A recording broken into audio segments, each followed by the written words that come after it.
Hello, Spongic X here with another episode of Video Games Worth Taking Your Time, Banjo Kazooie Nuts and Bolts. And here we are about to head off to the level Logbox 720. So this is a pretty unique level in the fact that it's designed to look like the inside of an Xbox 360 apparently. And throughout you'll see some cameos of other rare games in disc form. And I also find it funny how when you crash into certain objects you'll see the graphics of the game glitching out. It's as if Banjo Kazooie are inside your actual Xbox and they're messing up with things. And it looks like the developers are poking a little fun at Microsoft as well, because you can see little bugs crawling around inside the machine. That's kind of funny. For some reason, a lot of people hated this level apparently. I hear a lot of people complain that this level's kind of boring, and I don't know, I thought it was great. I'll admit, it feels kind of like a smaller level compared to the others. But other than that, I just think it's too interesting of a concept to hate on.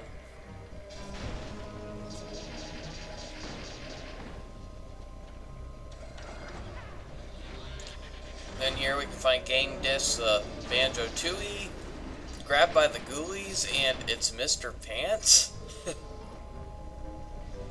Yeah, it's funny because the only game here that makes sense is Grabbed by the Ghoulies, because Grabbed by the Ghoulies is the only one of these game discs that actually appeared on an Xbox.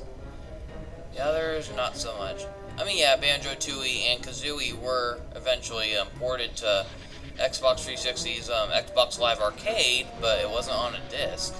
And it's Mr. Pants. That was a Game Boy Advance exclusive.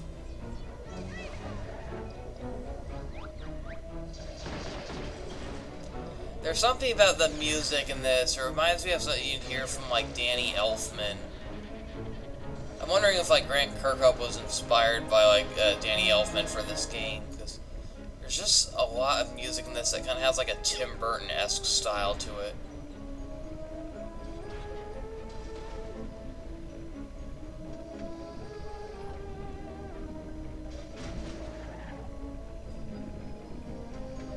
This is kind of creepy. You can see a little brain here in the center. I'm guessing that's supposed to be the motherboard.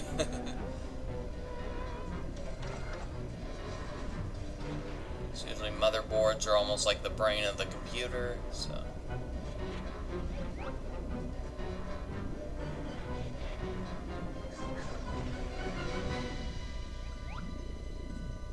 And it has creepy eyeballs. Yikes. Oh, I'm out.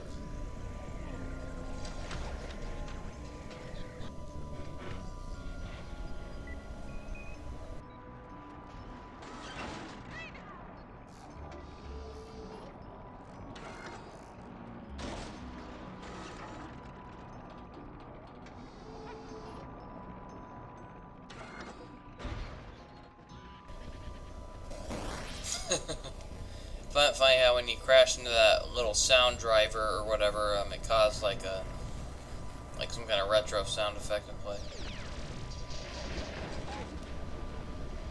Suddenly I feel like we've stepped into Chemical Plant Zone from Sonic 2.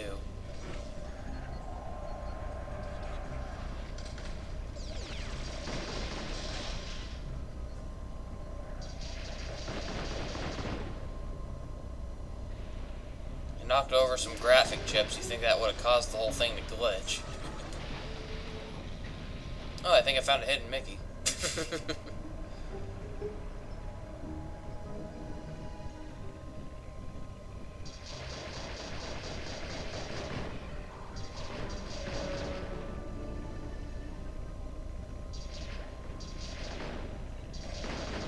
I also like the joke here, how, the name of this level, Logbox 720. I mean, so obviously, since in this game, Lord of Games is the creator of every video game, so it figures that he would make his own console. But, I like how some people are probably wondering, why is it called 720? Well, take Xbox 360, multiply it by 2, you got Xbox 720. So, yeah, that's pretty much a joke there. I remember a lot of people were codenaming, the Xbox One, they were predicting it was going to be called the Xbox 720, and boy were they disappointed when it was took many steps backward and called itself the Xbox One. Even to this day, I still think it was a very dumb name for a console, even dumber than the Wii U's name. I mean, a lot of people refer to the original Xbox as Xbox One, and now they're forced to call it Xbox Original. It's kind of stupid. Remember all the jokes people made about it, like, oh boy, Xbox took a total 180.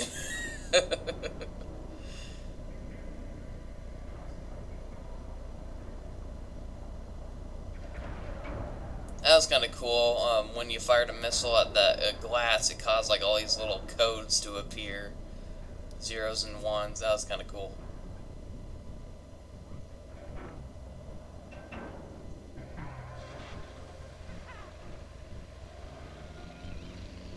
So we're about to head off to one of the best levels in the entire game, and that is Banjo Land, which is a nostalgic trip to the original Banjo Kazooie and Banjo Tooie. Now, I love this level, but part of it is kind of insulting to Banjo Kazooie fans in a way, and you'll see what I mean. I mean, it's cool that you see like all these tributes to past games, but at the same time, it makes you realize, so Log basically tore down the original games just to make, like, just a profit off of it, basically. I don't know, I just felt that was kind of wrong. I mean, just wait till you see like what they did to poor Clanker. I think that's one of the most insulting things they did in this level, but... And you got this creepy statue of Banjo Kazooie. These blank stares. There's just something creepy about that. But I do like all the tributes to the other levels, though. You see like little portraits in the background, and I even like how you can find models of the N64 version laying around as artifacts, like museum exhibits. I'm not sure like what to make of this level though. It's called Banjo Land, so you think it would be an amusement park, but in the end it feels more like a museum that's under construction still, because it looks like a lot of stuff isn't finished yet, and so it kind of makes you wish like this level was more complete. It was an actual complete tribute to Banjo Kazooie, not one that's lazily under construction. And I remember like this level was very hyped up when the game was coming out, because before Banjo Kazooie Nuts and Bolts was officially revealed, I remember how they mentioned how there would be past levels in Banjo Kazooie will make a return, but not the way you remember them. And so that was really exciting. A lot of people actually thought we were going to see levels returning, but unfortunately, no, they did not return. Instead, little scraps of them were reconstructed for this game, and some of them look good, some of them look pretty bad, honestly. But so what they did with Clanker is really depressing. They tore the poor guy up and scattered his parts across as level terrain, and they used the poor guy's head as an exhibit. I don't know, I just thought that was really mean. I mean, Clanker was such a friendly character in the original game, and I find that really sad that that's what's become of him. One thing I do love about this level, though, is the medley. I just love how it's a tribute to all these different levels in Banjo Kazooie, and the re-orchestrations of them are really well done. I was actually really surprised that this was not used for Banjo Kazooie, the DLC in Super Smash Bros. Ultimate, because darn it, they, like, although, you know, I'm glad that they really didn't pay much attention to Nuts and Bolts in Super Smash Bros. Ultimate, I still think they should have at least used this music track. It would have suited the game really well. Apparently Rare made a new enemy that was designed to look like the Stop and Swap eggs with a little robot inside of it. Kind of a mean joke. Yep, Rare still won't stop teasing us about what Stop and Swap could have been, and this level has a lot of in-your-face moments about that. You'll see what I mean. But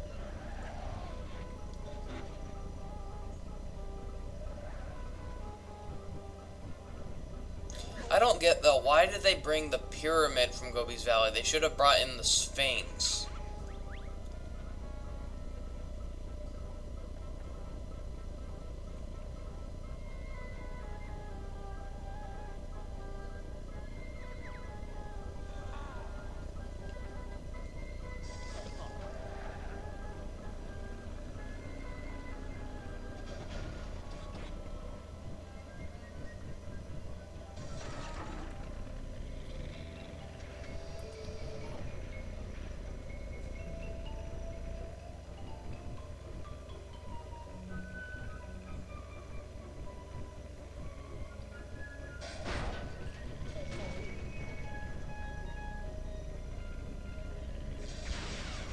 And then this confuses me. Up here, they're trying to make it look like that was Clanker's jaw, but then if you look over at his head to the right, you'll see that he still has his teeth. So, regardless, I still can't help but think how morbid it is what they did to poor Clanker.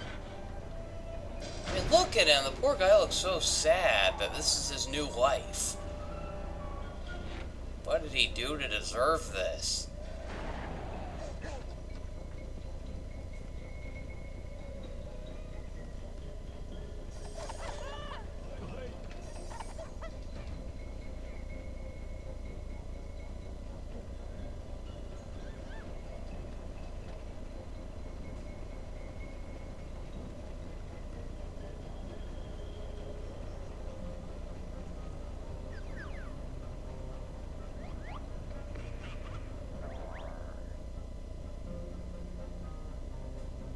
Getting him here in one piece, oh, that's insulting. So they brought him here in one piece and then they took him apart? Ugh.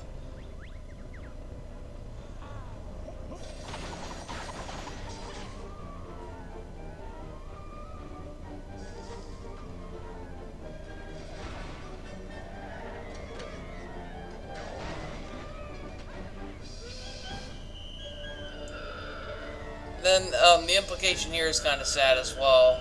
So this is an area that's supposed to look like Click Clock Wood, but if you look closely, you'll notice that the parts of the tree are kind of bolted together, so it makes you realize they actually went to Click Clock Wood and cut down the entire tree.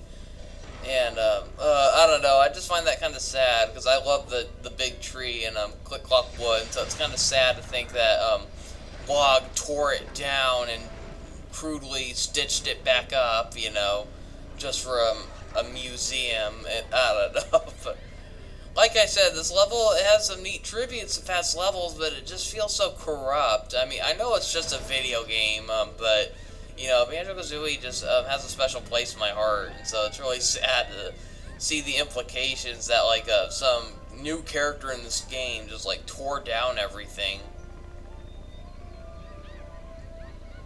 It's like, oh, remember all those beloved areas in the levels from the games you grew up with? They're gone now because we tore them down. But look, we reconstructed them crudely.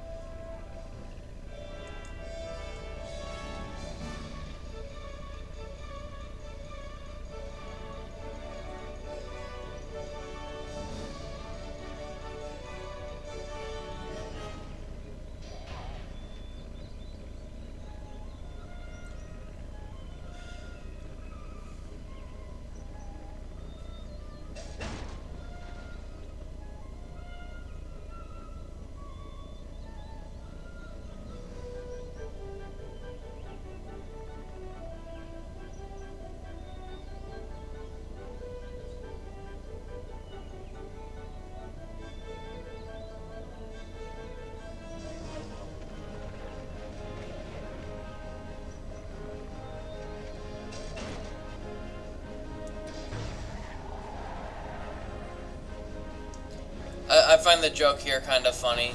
The boxes say fragile, low poly. However, I do find some error in this area. So all these boxes say Banjo Tooie, but obviously not all of these items are from Banjo Tooie. The pumpkin was from Banjo Kazooie.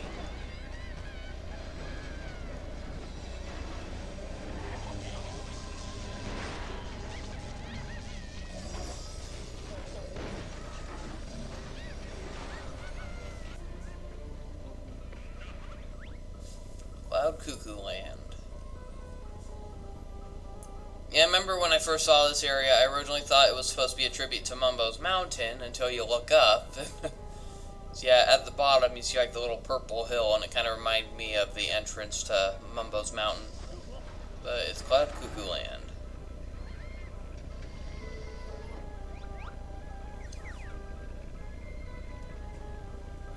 Let's see, there's George the Ice Cube, the guy you brutally murdered. Let's see, the Jello Castle, the Cheese Wedge, Mumbo Skull, the weird little eyeball creatures that Gruntilda had that tried attacking you.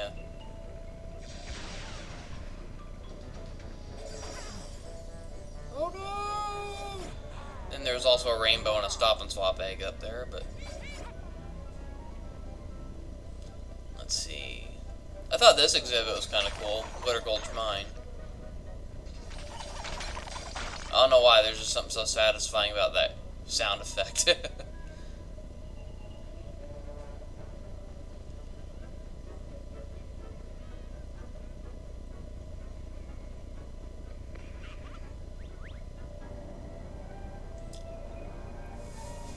Whose raised control schemes became button-based when all the analog stick rotation began to scorch palms.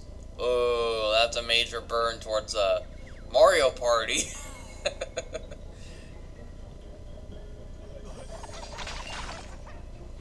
But honestly, I don't think the button mashing really was any better, because that definitely made my thumbs very sore, especially in the, not the Glitter Gulch Mine part though, but definitely the Cloud Cuckoo Land part. Oh god. I know I've said it before, but if they ever remade this game, Banjo Tooie, they really need to either cut that part out or redo it entirely to make it more playable.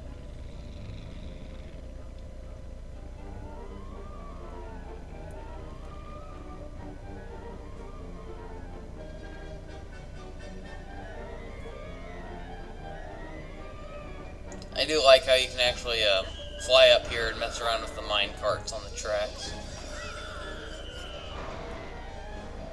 Uh-oh. Uh-oh. Did I do that?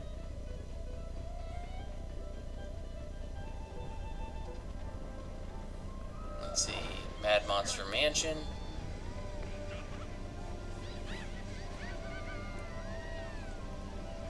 That's a little confusing though. The mansion's actually all the way in the back, and it's not really a mansion anymore. It's just a little, looks like some kind of cardboard house, but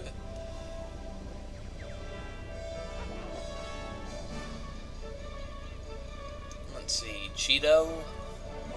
And this is another thing that bugs me about this level. So, there's so many tributes to characters in this game, but why didn't they just actually program the characters into the game? I would have loved to have seen a log. I mean, they already did that with Clanker. You know, they turned him into some kind of attraction. So it would have been kind of funny if you saw the other characters here and they're self-aware that they don't like their position or something. That would have been kind of funny, at least.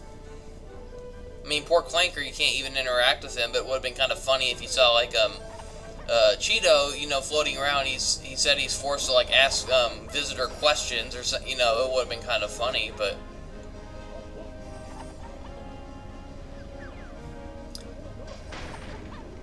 Yeah, the way I see it, Gruntilda wasn't the real villain in this game. It was actually Log.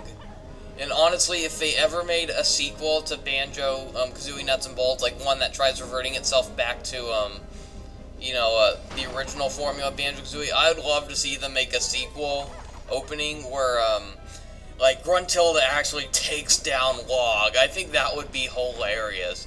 She blames him for the predicament they're in, and then she just destroys him and makes herself the new proclaimed maker of video games, and she'd then create like her own video game and trap Banjo and Kazooie into it. And I think that would be a great idea for a sequel.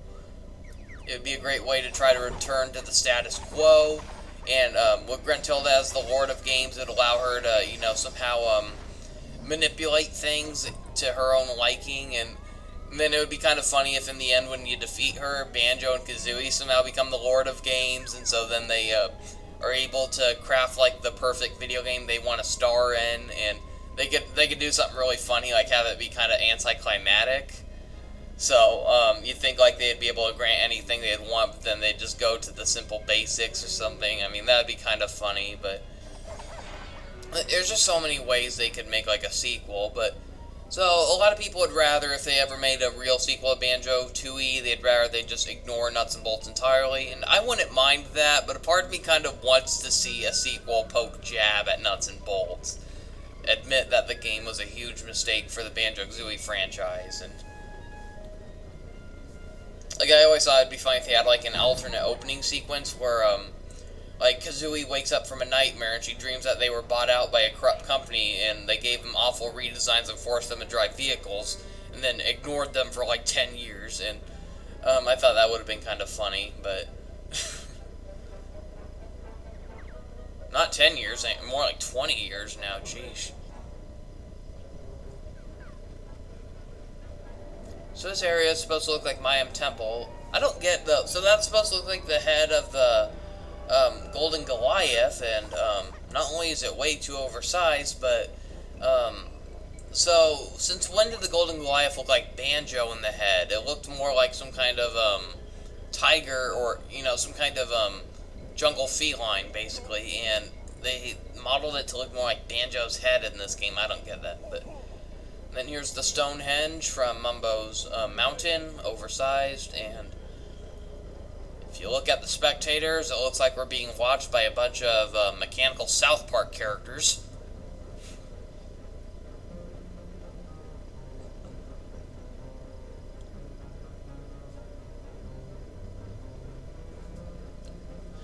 Then up here, the mossy texture, they tried making it look like some kind of a cross-stitch texture. Like, you'll see that a lot in this level. They try exaggerating how old the graphics in the N64 game look, so they use, like, really, lousy, like, little, like, craft material to reconstruct a lot of the levels. I kind of would have rather just seen them try to reconstruct the levels in a more honest graphic design. So, things that were supposed to be grass, I would have rather seen it look like lush, bushy grass, instead of making it look like some kind of craft texture.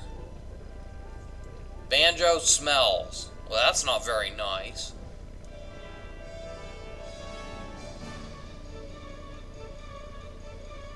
I'm also confused, like, I forgot to mention this previously, but over there, there's like a little information sign for a Target Zan attraction, but there's nothing there.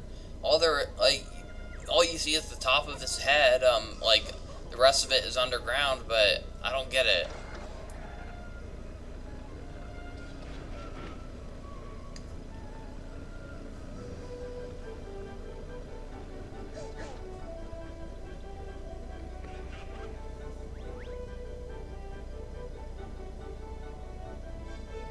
Make it look a little less last gen. Yeah, keep insulting the original Banjo Kazooie, why don't you? I like how you can knock down the letters here. Let's see. Now we're in a place called Banland. Okay. Let's set this up straight. I can fix it. Oh no! Let's try it again. Oh no! Oh no! Oh no! Well, that was anticlimactic. Ooh, the daddy T-Rex.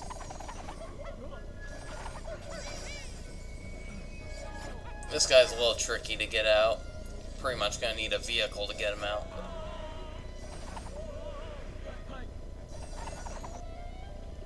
Let's see, here's what's supposed to be Rusty Bucket Bay. Well, at least they made this level more pleasurable to revisit. And all I had to do was destroy it.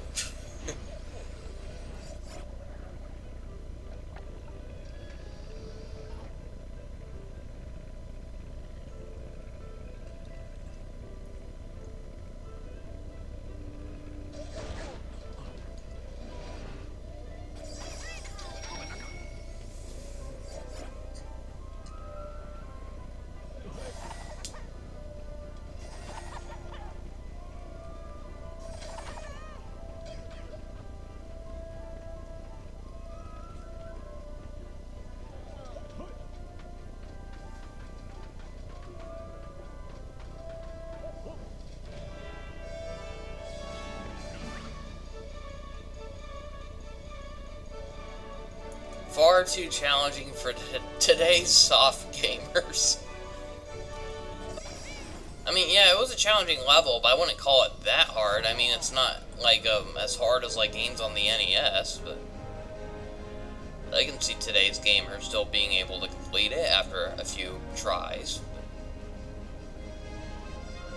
So this part kind of confuses me. So this part over here is supposed to look like Lago, but why didn't they just bring back the actual character? Why did they make this crude reconstruction of him?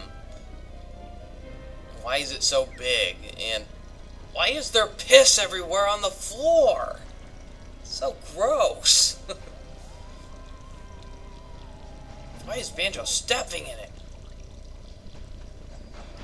I do find it funny how you can drive up here and mess around with the toilet paper roll. Okay.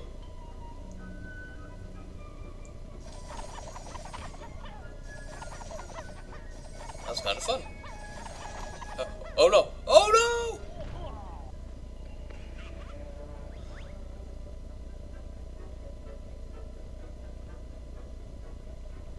Full size?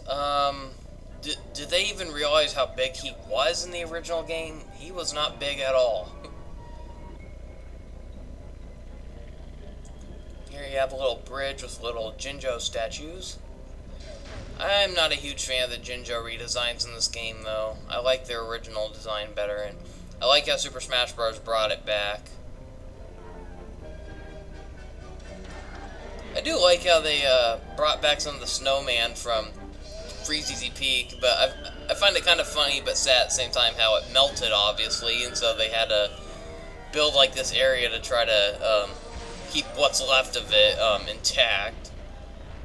Whoops, killed the ice cube. Oh well. I don't get how they were back anyways. They died in the original Banjo Kazooie, so they'll probably be back. I'm sure they'll be fine. I like how if you fly up here, you can see a little contraption that's creating ice cubes to make the snowflakes. That's kind of funny.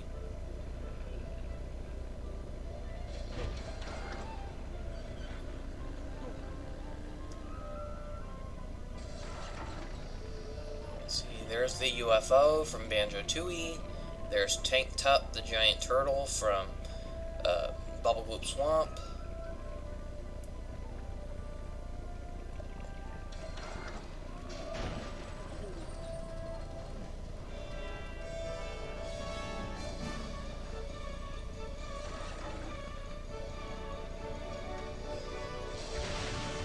Then you can even destroy parts of the snowman.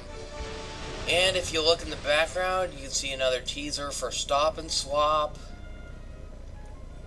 Behind the ice, there's an ice key, a mysterious pink egg, and a disc with Stop and Swap labeled on it. Why must Rare mock us like this?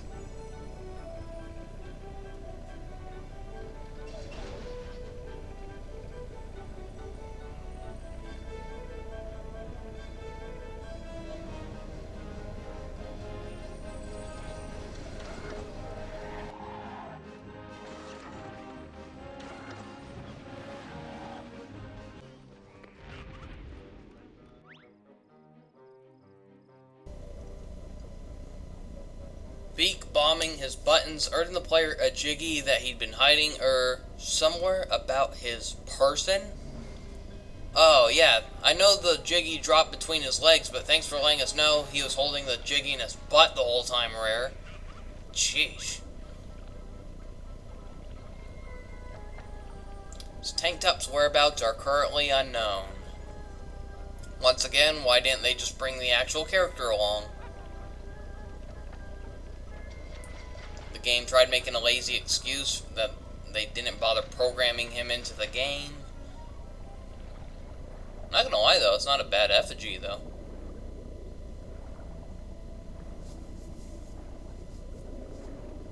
It's kinda cool looking, but would have rather had the actual character in there. Let's see, they oversized the Cactus Test Your Strength game from Witchy World.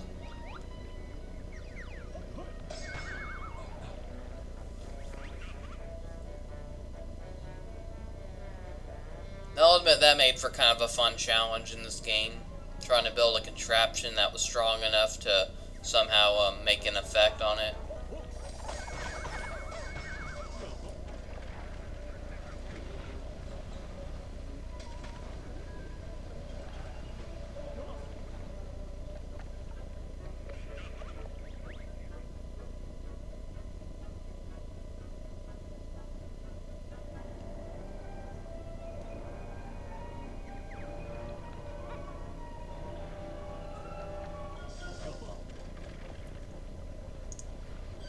Then let's see, over here is supposed to be the ship that Captain Blubber had in Banjo Kazooie Treasure Trove Cove. Remember the boat being a lot bigger though. The Salty Hippo, I think is what it was called.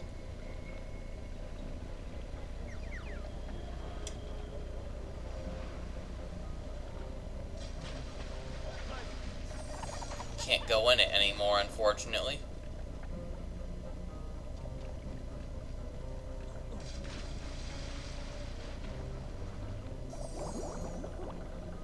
Yeah, I know it's shipwrecked, so they're trying to give it the illusion that it was smaller, but no, I'm pretty sure it would have been even bigger than that, even if it wasn't fully intact. Boggy's Igloo from Hailfire Peak. No, that is not the one from Hailfire Peaks. That's the one from Freezeezy Peak. The one from Hailfire Peaks was like an emerald color. Nice try, Rare. It feels like they just Wikipedia'd all this stuff, but didn't actually play the game or revisit them to get this information. I mean, how... One thing that's really fun about the Igloo, though, is how you can destroy it. I missed terribly there, but let's try it again. There's even a mission in this game where they want to see how much damage you can cause with one hit, and that was kind of a fun challenge. Yeah, I think that's one of the most fun things to do in this level, just destroying the Igloo.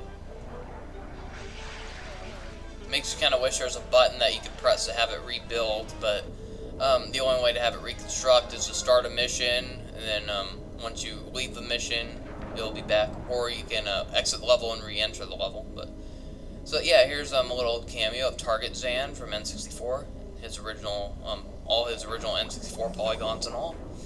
Here, there's like an underwater treasure room, and you can see like little gold pieces with jiggies on them.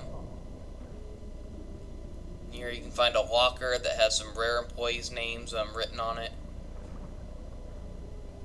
It's a little hard to make out though, but it's obviously a reference to Jolly Roger's Lagoon, the area where you found the boss, Lord Wu Fakfak. Here are some little Jinjo statues. Unfortunately, they are not the N64 models. And this is one of the funniest but cruelest jokes that Rare made in this game. So, they have a huge dumpster bin that was from Banjo Kazooie, but they filled it with Grab by the Ghoulies. The game sold so poorly that Rare just assumed that many stores just threw away the copies, and so it's funny how you just see this whole dumpster full of it. I mean, I know it was a financial disaster, but honestly, it's not that bad of a game. That didn't stop Rare from poking fun at the game, though.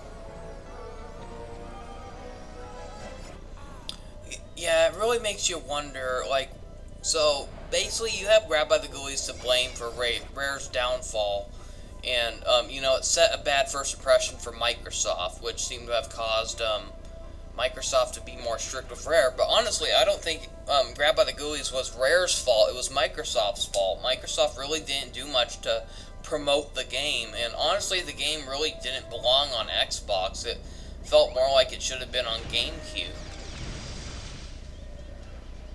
So it makes you wonder, if the game came out on GameCube like originally intended, how much different would Rare's future be now? Maybe Grab by the Ghoulies wouldn't have been a disaster after all. I mean, the game wasn't perfect, but I think Nintendo fans would have accepted it more. It would have had stiff competition, though. I mean, if it came out for a launch title. I mean, Luigi's Mansion. I mean, both games are radically different, but they both have one similar thing in common. That's the fact that it's a game where you explore a giant mansion. Personally, I like Grab by the Ghoulies a little better, though. I mean, the gameplay of Luigi's Mansion is fun and all, but it's a very short game. Oh, look, another Mario reference in this game. Gee, I wonder where that question mark block was from. So here we are at the Gigaseum. Strangely enough, the entrances area is very strange. So there's like a Coliseum part in the hub world, and you think that's where this level would exist.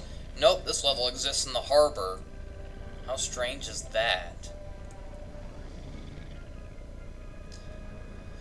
So overall, I honestly thought this was one of the most underwhelming levels in the game. A lot of people say they didn't like Logbox M20 that much, but I mean, I love the music in this level, but overall, I think this is just a really boring level. It recycles too many assets. It's mostly just a giant stadium, coliseum, with sporting events. That's it. However, I will admit I did start to like this level a little more after finding a really fun Easter egg. And a big majority of the rest of this video will be dedicated to that. And I've never seen anyone actually mention this, but it's actually really funny. You'll see. I'll be getting to it soon. But here we can see a giant dartboard, a bunch of little balls. I just hate how this level recycles way too much, though. You just see all these little pig statues everywhere. Would have been nice to see more like little cameos of other Banjo Kazooie games. But here's the best part of this level: the giant scoreboard. There's a lot of funny messages you can get from this. So I'm going to dedicate the rest of this video to just showing it. So I'll show the first few like in a slow speed, but the rest of it I'll kind of speed up a bit.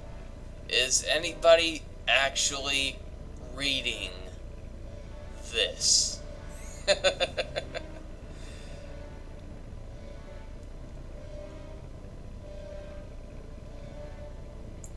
Franklin Furry Fizzly Bear from Viva Pinata versus Professor Punchbag Pester. I like how they gave some Viva Pinata references there. Beat him 12 seconds of round 1. So let's speed things up a little bit, otherwise we'll be here all day.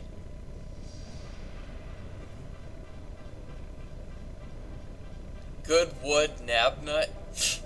Yeah, that name's not suggestive. Now, I like how for the golf section they have a lot of references to rare employees. Brant Kirkhope did terribly with a plus 15. Mr. Fit set a new record of 45 feet in the long jump. Shocker. Only to be beaten by Trophy Thomas, that bastard, with his next jump of 46 feet.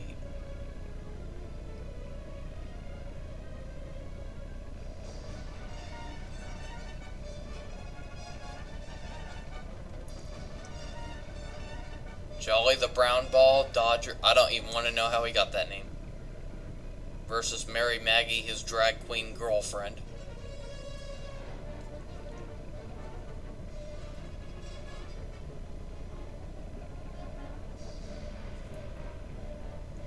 Banjo Kazooie Nuts and Bolts must be boring if you are still reading this rather than playing the game. I think that's the best one. Cricket, nobody in the USA can understand the rules, but Boringshire beat South Yonshire by an innings and 265 runs to claim an old dusty cup presented by an even older man.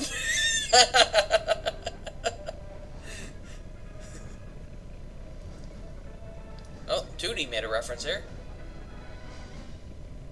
Yeah, she made no appearance in this game.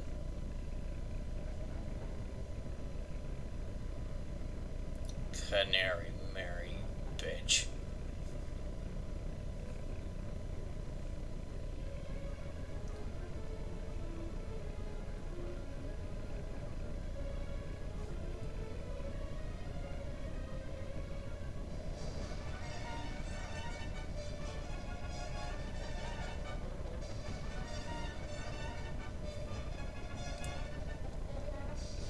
Lord Wu Fak Fak beat Welder after 5 years and 172 days play due to welder rusting away to nothing.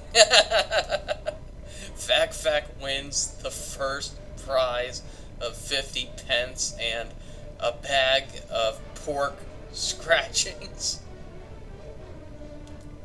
Well, it's funny to know that both those bosses survived after all these years. You basically left them to die in Banjo Tooie, and I still find it strange how an anglerfish was able to beat a welding torch, but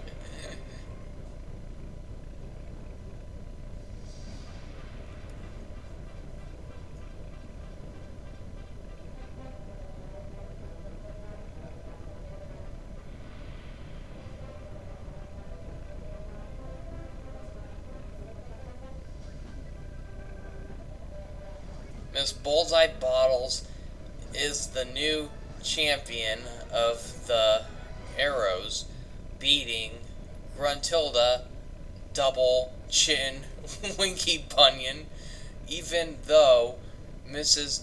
B couldn't see the board. And that's about it. Well, thank you for watching. See you next time. Goodbye.